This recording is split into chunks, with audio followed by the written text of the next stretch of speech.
ஒரு இனிமையான முகத்தோடு நம்முடைய உள்துறை அமைச்சர் திரு அமித்ஷாஜி அவர்கள் வந்த பிறகு அவர் முன்னிலையில இந்த பொங்கல் பொங்கி செல்வமும் இன்பமும் 2026 நல்ல ஒரு அரசியல் மாற்றமும் வர வேண்டும் என்பதற்காக நாம் எல்லாம் நின்று கொண்டிருக்கின்றோம். அன்பு சொந்தங்கள், உலக வரலாற்றில் எந்த ஒரு நாகரிகத்திலும் இல்லாத ஒரு சிறப்பு தன்மை நம்முடைய பொங்கலுக்கு இருக்கிறது. மனித நாகரிகம், மனிதத்தினுடைய கலாச்சாரத்தை பார்க்கும் பொழுது பழையது எப்பொழுதும் கழிந்து ஆக வேண்டும், புதியது எப்பொழுதும் வர வேண்டும். The old has to go and new has to come என்று சொல்வார். இந்த பொங்கல் திருநாள்ல முதல் நாள் போகி பண்டிகை ஒரு முறையும் கூட நம்முடைய கலாச்சாரத்தை நமக்கு உணர்த்துகிறது. பழைய விஷயங்கள் என்பது பழைய பொருட்கள் மட்டுமல்ல, வீட்டில் இருக்கக்கூடிய பழைய சாமான் மட்டுமல்ல, அதை மட்டும் எரிப்பதல்ல. பழைய சிந்தனைகள் இருந்தாலும் அதையும் எரிக்க வேண்டும். யார மேலாவது கோபம் இருக்குன்னா அதையும் தொலைக்கணும். அந்த ஒரு ஆண்டு காலம் நம்முடைய உடம்புக்குள்ள, மனதுக்குள்ள, ஈகோக்குள்ள ஏதாவது கெட்ட விஷயங்கள் வந்திருந்தாலும் கூட போகி பண்டிகையில் அதெல்லாம் வெளியேற்ற வேண்டும் என்கின்ற ஒரு அற்புதமான ஒரு கலாச்சார சிந்தனையில போகி பண்டிகை ஆரம்பித்து 2வது நாள் பொங்கல் பண்டிகையோடு நம்முடைய குடும்பம், நம்முடைய சொந்தங்கள், உற்றார்கள், உறவினர்கள் எல்லோரையும் ஒரு குடும்பமாக ஒரே இடத்திலிருந்து எல்லோரும் சேர்ந்து அந்த பொங்கலை பொங்கி 3வது நாள் சூரிய பகவானிலிருந்து பஞ்சபூதங்கள் எல்லோரும் சேர்ந்து 5 அறிவு இருக்கக்கூடிய மிருகம் என்று சொல்வதை விட 5 அறிவு ஜீவன்கள் நம்மளோடு இருந்து நம்முடைய விவசாயத்திற்கு, நம்முடைய வளத்திற்கெல்லாம் பெருமை சேர்க்கக்கூடிய நம்முடைய பசுமாட்டிலிருந்து, காளை மாட்டிலிருந்து, நம்முடைய விவசாய தோட்டத்தில் இருக்கக்கூடிய எல்லா உயிரினங்களுக்கும் மரியாதை செல்வதற்காக மாட்டு பொங்கல். அதன் பிறகு 4வது நாள் நம்முடைய தமிழர் கலாச்சாரத்தினுடைய ஒரு பாரம்பரியமாக இருக்கக்கூடிய திருக்குறள், திருவள்ளுவரை பெருமைப்படுத்தக்கூடிய திருவள்ளுவர் நாள். இந்த 4 நாட்களும் தொடர்ந்து போகி பண்டிகை, பொங்கல் பண்டிகை, மாட்டு பொங்கல் பண்டிகை, திருவள்ளுவர் நாள் 4ஐயும் ஒன்றாக ஒரு கலாச்சாரம் மிகச் சிறப்பாக கொண்டாடி கொண்டிருக்கிறது என்றால் அது நம்முடைய தமிழர் கலாச்சாரத்தில் மட்டும்தான் அது நடந்து கொண்டிருக்கிறது. அருமை சொந்தங்கள், பாரதிய ஜனதா கட்சி கடந்த சில ஆண்டுகளாக நம்ம ஊரு பொங்கல் என்கின்ற பெயர்ல பட்டி தொட்டி எல்லாம் இந்த பொங்கல் பண்டிகையை மக்களோடு இணைந்து சமத்துவ பொங்கலாக கொண்டாடி கொண்டிருக்கின்றோம். பாரதிய ஜனதா கட்சி எல்லா ஒன்றியத்திலும் 1200க்கும் மேற்பட்ட ஒன்றியத்திலும் இந்த பொங்கல் பண்டிகை நடக்கிறது. அந்த பகுதியில் இருக்கக்கூடிய எல்லா மக்களோடு இணைந்து இந்த பொங்கலை பொங்குகின்றோம். இன்னைக்கு 1008 பொங்கல் பானையை ஒரே இடத்துல நம்முடைய மகளிர் அணி அக்கா கவிதா அவர்கள் இருக்கின்றார்கள். அவருடைய சகோதரிகள் எல்லாம் இருக்கிறாங்க. நம்முடைய அகில இந்திய மகளிர் அணியினுடைய தலைவியாக இருக்கக்கூடிய அக்கா வானதி சீனிவாசன் அவருடைய மேற்பார்வையில தமிழகத்தில் இதற்கு முன்பு பாரதிய ஜனதா கட்சியினுடைய தலைவராக ஒரு மாநிலம் அல்ல 2 மாநிலத்தினுடைய பெருமை மிகுந்த ஆளுநராக, ஒரு ஆளுநர் பொறுப்பிலிருந்து யாரும் அந்த பொறுப்பை விட்டு வீதியில புழுதியில வந்து அரசியல் செய்வதை நான் கேட்டதில்லை, பார்த்ததில்லை. நம்மோடு இருக்கக்கூடிய அக்கா தமிழிசை சவுந்தரராஜன் அவர்கள், அவரும் இந்த பொங்கல் பண்டிகையில சிறப்பு விருந்தராக நம்மோடு கலந்து கொண்டிருக்கின்றார். இதையெல்லாம் பார்க்கும் பொழுது ஒரு உண்மையான பெண்கள் சக்தியை நாம் பார்க்கின்றோம். நிச்சயமாக தமிழ்நாட்டில் நம்முடைய பெண்கள் அவங்க குரல் கொடுக்க ஆரம்பிக்கிறாங்க, பேச ஆரம்பிக்கிறாங்கன்னா எப்படி போகி பண்டிகையில பலதெல்லாம் போகணுமோ, பழசெல்லாம் போகணுமோ, துன்பமெல்லாம் போகணுமோ, பெண்கள் அவர்கள் பேச ஆரம்பிக்கும் பொழுது பழையதெல்லாம் போகும், துன்பமெல்லாம் போகும், இன்பம் வரும். அது பெண்களால், அந்த சக்தியால் மட்டும்தான் அது முடியும். அதனால் தான் ஆண்டவன் சிருஷ்டி பண்ணும் பொழுது இன்னைக்கு நம்முடைய இந்து தர்மத்தில் பாத்தீங்கன்னா ஆண் கடவுளை விட பெண் கடவுள்கள் தான் அதிகம். ஏன்? அது 1க்கு 10 அப்படிங்கிற ரேஷியோல மட்டும் இல்லைங்க, 1க்கு 1000 என்கின்ற ரேஷியோல இருக்கிறாங்க. ஒரு குடும்பத்தில் எது செய்தாலும் கூட நம்முடைய தாய்மார்களை, சகோதரிகளை முன்னிலைப்படுத்தி தான் செய்கின்றோம். 2 நாட்களுக்கு முன்பு தாராபுரம் பகுதியில் சங்கரனாம்பாளையம் என்கின்ற கிராமத்துல அந்த குளத்துல பிறக்கக்கூடிய முதல் பெண் குழந்தைக்கு ஒரு மரியாதை செய்கின்ற நிகழ்ச்சியில பங்கேற்றேன். பொன்னூஞ்சல் என்று சொல்லக்கூடிய நிகழ்வுல ஊஞ்சலே தங்கத்தால் செய்யப்பட்ட ஊஞ்சல்ல அந்த குளத்தில் பிறந்திருக்கக்கூடிய பெண் குழந்தைகளை மாமாமார் கொண்டு வந்து ஊஞ்சல் வைத்து ஆட்டி விடுகின்ற பழக்கத்தை பார்த்தேன். நான் கேட்டேன், எத்தனை வருஷமா அதை நடத்துறீங்க? 1800 ஆண்டுகளாக இந்த தலைமுறையாக இதை பின்பற்றி வருகின்றோம் என்று அந்த சங்கரண்டாம்பாளையம் பகுதியில சொன்னாங்க. ஒரு பெண்ணுக்கு நாம் கொடுக்கக்கூடிய முக்கியத்துவத்தை பாருங்க. அதனால எனக்கு இந்த 1008 பொங்கல் பானையும் கூட நம்முடைய தாய்மார்கள், சகோதரிகள் அவங்க முன்னிலையில இந்த பொங்கலை மிகச் சிறப்பாக இனிமையான முகத்தோடு வைத்துக் கொண்டிருப்பதை பார்க்கும் பொழுது நிச்சயமாக ஒரு பெரிய மாற்றத்திற்காக நாம் காத்திருக்கின்றோம். அது அரசியல் மாற்றம் ஒரு பக்கம் இருந்தாலும் கூட அது சமுதாய மாற்றமாக இருப்பதை நாம் மகிழ்ந்து பார்த்துக் கொண்டிருக்கின்றோம். அருமை சொந்தங்களே, என்றைக்கும் இல்லாத அளவுக்கு இன்னைக்கு குடும்பத்துக்குள்ள சிறு சிறு பிரச்சனைகள் அதிகமாக கொண்டிருக்கிறது. குடும்பங்கள் எல்லாம் நியூக்ளியர் ஃபேமிலி என்று சொல்கின்ற அளவுல தாத்தா பாட்டி ஒரு பக்கம், அப்பா அம்மா குழந்தைகள் ஒரு பக்கம் அப்படிங்கிற அளவுக்கு வந்துட்டோம். இந்த நாகரிகமான உலகத்துல சமூக வலைதளம் வந்த பிறகு நிறைய பேர்த்த நாம் பார்ப்பதற்கான வாய்ப்புகள் கூட கிடைப்பதில்லை.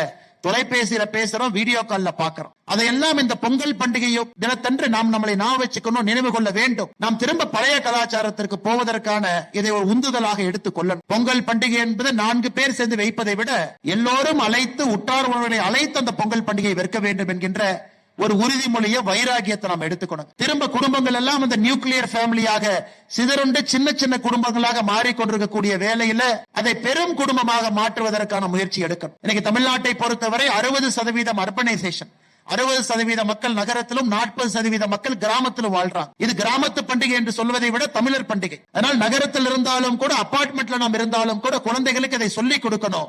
ஒரு பொங்கல் பண்டிகையை மஞ்சளோடு மிக அற்புதமாக அந்த பொங்கல் பண்டிகையை அபார்ட்மெண்ட் கலாச்சாரத்தில் வாழ்ந்தாலும் கூட அந்த குழந்தைக்கு எடுத்து சொல்வது நம்முடைய கடமையாக நான் பார்க்கின்றேன். சொல்லி கொடுக்கலினா அந்த கலாச்சாரம் என்பது இந்த தலைமுறையோடு அழிந்துவிடும். தமிழ்நாட்டில் வீர மிகுந்த இடத்துல ஜல்லிக்கட்டு நடந்து கொண்டிருக்கிறது. நேற்றே ஆரம்பிச்சிட்டாங்க முதல் ஜல்லிக்கட்டு. 2 மாத காலம் அந்த ஜல்லிக்கட்டு நடக்கும். நேற்று எங்களுடைய தோட்டத்தினுடைய மாடு தீரன் மாட்டையும் நேற்று ஜல்லிக்கட்டுக்கு அனுப்பி வச்சிருக்கிறோம். 2 மாத காலம் எங்களை விட்டு பிரிந்து எங்களுடைய மாடு எல்லா ஜல்லிக்கட்டிலும் பங்கேற்று விட்டு 2 மாதம் கழித்து நம்முடைய தோட்டத்துக்கு திரும்ப வரும். அந்த மாடு செல்லும் பொழுது எல்லோருமே ஒரு துளி கண்ணீரோடு அனுப்பி வைத்தோம். 2 மாதம் எங்களோடு இல்லை என்கின்ற வருத்தம் இருந்தாலும் கூட அந்த மாட்டினுடைய விளையாட்டு இடம் என்பது ஜல்லிக்கட்டு மைதானம் என்பதை தெரிந்து அனுப்பி இருக்கின்றோம். அருமை சொந்தங்களே, நம்முடைய குழந்தைகளுக்கு அந்த வாய்ப்பை கொடுக்கணும். அந்த ஜல்லிக்கட்டை கூட்டிட்டு போகணும். அந்த பாரம்பரிய விளையாட்டை பார்க்க வைக்கணும். ஏதோ ஒரு இடத்துல கூட்டம் அதிகமாக ஒரு ஜல்லிக்கட்டு இருக்குன்னா கூட்டம் இல்லாத ஒரு ஜல்லிக்கட்டு கூட்டிட்டு போகணும். நம்முடைய குழந்தைய சென்னையில் இருந்தாலும் கூட, பெரிய நகரத்தில் இருந்தாலும் கூட ஒரு ஜல்லிக்கட்டு போட்டியை காட்டும். எப்படி அந்த காளையை பாசமாக வளர்க்கின்றார்கள், எப்படி அந்த மாட்டிற்கு கொடுக்கக்கூடிய மரியாதை.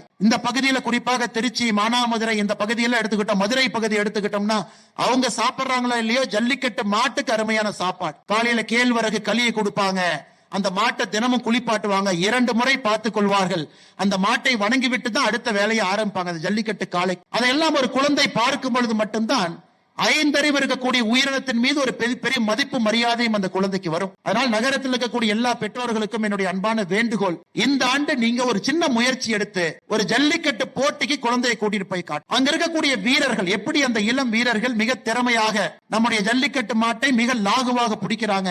அதே நேரத்தில் எப்படி இந்த தமிழ் வீர பாரம்பரியம் கிட்டத்தட்ட 1000 ஆண்டுகளை தாண்ட தொடர்ச்சியாக இந்த ஜல்லிக்கட்டு போட்டி நடந்து கொண்டிருக்கிறது. இந்த நேரத்தில் நம்முடைய பாரத பிரதமர் நரேந்திர மோடி அவர்களை நாம் ஞாபகம் வைத்துக் கொள்ள வேண்டும். காரணம், ஜல்லிக்கட்டுக்கு உச்ச நீதிமன்றத்தில் தடை வந்த பொழுது அது ஒரே நாளில் 3 அமைச்சரவையில அதற்கான ஒப்புதலை பெற்று அதற்கான அரசாணையை கொண்டு வந்து தமிழகத்தில் இருக்கக்கூடிய ஆட்சியாளரிடம் பேசி மறுபடியும் நமக்கான ஜல்லிக்கட்டை நமக்கு கொடுத்த பெருமைக்குரியவர் பாரத பிரதமர் நரேந்திர மோடி அவர்கள். அதற்கு மேடையின் மீது தலைவர்கள் இருக்கின்றார்கள். அக்கா தமிழிசை சவுந்தரராஜன் அவர்களுக்கு நம்முடைய மாநிலத்தினுடைய தலைவராக பொறுப்பில் இருந்தார். அண்ணன் பொன் ராதாகிருஷ்ணன் அவர்கள் மத்தியில இணையமைச்சராக பொறுப்பில் இருந்தார். இந்த தலைவர்கள் எல்லாம் நமக்காக போராடி டெல்லிக்கும் சென்னைக்கும் பறந்து ஜல்லிக்கட்டு போராட்ட குழுவை ஒருங்கிணைத்து மத்தியில 3 அமைச்சரிடம் பேசி 3 அமைச்சரை ஒரே நாள் அரசாணையை பெற்று அந்த பெருமையை கொடுத்திருக்கின்றார்கள். மிக தைரியமாக இந்த ஜல்லிக்கட்டை நாம் கொண்டாடி கொண்டிருக்கின்றோம். அன்பு சொந்தங்களே, இந்த அற்புதமான நாளில் நம்முடைய பாரத பிரதமர் நரேந்திர மோடி அவர்களையும் கூட ஞாபகம் வைத்துக் கொள்ள வேண்டிய கட்டாயம் இருக்கிறது. நன்றி சொல்ல வேண்டிய கட்டாயம் இருக்கிறது. அருமை சொந்தங்களே, என்னை கரும்பு பாருங்க, ஒரு பொங்கல்ல எத்தனை பேருக்கு லாபம் பாருங்க. ஒரு பொங்கல் பானை செய்யக்கூடிய நம்முடைய குயவர் சகோதரருக்கு இன்னைக்கு லாபம் இருக்கு. அவங்க இந்த பொங்கல் நாம் வைத்து இத்தனை பானை நாம் வாங்கி வீட்டுல திரும்ப இந்த பானையை கொண்டு வந்தால் தான் நம்முடைய குயவர் சகோதரர்கள் சந்தோஷமா இருப்பாங்க. மஞ்சளை பாருங்க, விவசாய பெருமக்களுக்கு ஈரோட்டிலிருந்து தமிழகத்தினுடைய பல பகுதியிலிருந்து மஞ்சள் வளர்க்கக்கூடிய விவசாய பெருமக்கள் நன்றாக இருக்க வேண்டும் என்றால் பெரிய அளவுல பொங்கல் திருவிழாவை நம்ம கொண்டாடும். கரும்பு பாருங்க, தஞ்சாவூர் பகுதி, தமிழ்நாட்டினுடைய டெல்டா வேறு பகுதியிலிருந்து கரும்பு நாம் சாகுபடி பண்ணி பொங்கல் அன்னைக்கு நாம் எல்லோரும் ஒரு கரும்பாவது நம்முடைய வீட்டிலே வைத்து சாமி கும்பிட வேண்டும் என்று யோசித்து பாத்தீங்கன்னா 2,22,00,000 ரேஷன் கார்டு இருக்கு. அத்தனை கரும்புகளை கொள்முதல் பண்ண முடியும். இந்த பொங்கல் மூலமாக நாம் ஒரு பாரம்பரியத்தை கொண்டாடுவது மட்டுமல்ல, இத்தனை விவசாய பெருமக்களுக்கு இத்தனை நல்ல விஷயங்களை நாம் செய்து கொடுக்கின்றோம். அவங்களையும் ஊக்கப்படுத்துறோம். ஆடு மாடு இந்த காளை வளர்ப்பதெல்லாம் இந்த நேரத்தில் இது அரசியல் மேடை இல்லை.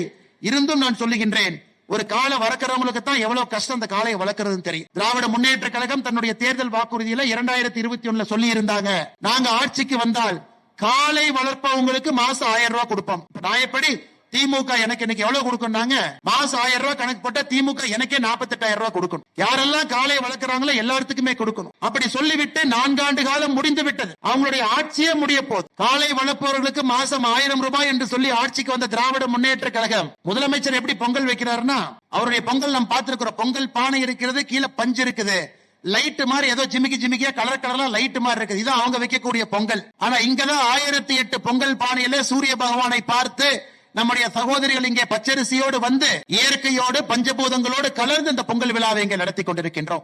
அதனால் முதலமைச்சர் அவர்களுக்கு இந்த பொங்கல் விழாவில் ஆண்டவன் நல்ல ஒரு புத்தி கொடுக்கணும், காளை வளர்ப்பவர்களை ஊக்குவிக்கணும். முதலமைச்சர் எல்லா தேர்தல் வாக்குறுதி 505 கொடுத்திருக்கிறாரு, எல்லா தேர்தல் வாக்குறுதி நிறைவேற்றணும். நம்முடைய மகளிருக்கு எப்பொழுதும் பாதுகாப்பாக இந்த அரசு இருக்கணும். இப்ப இல்லாம இருக்கிறாங்க. அதையெல்லாம் கூட இந்த பொங்கல் விழாவில் முதலமைச்சருக்கு நான் ஒரு வேண்டுதலாக மேடையின் மீது சொல்லுகின்றேன். இங்கே வந்திருக்கக்கூடிய எல்லா நம்முடைய அன்பு சொந்தங்களுக்கும், இந்த பொங்கல் விழாவிலே பங்கேற்றுக் கொண்டிருக்கக்கூடிய 1008 பொங்கல் பானையினுடைய உரிமையாளர்கள், 1008 குடும்பம் வந்திருக்கிறாங்க, 1008 குடும்பத்தினுடைய தலைவிகள் வந்திருக்கிறாங்க, 1008 தாய்மார்கள் வந்திருக்கிறாங்க, 1008 பேர் அவங்க குழந்தைங்களை கூட்டிட்டு வந்து பொங்கல் வச்சு காட்டுறாங்க.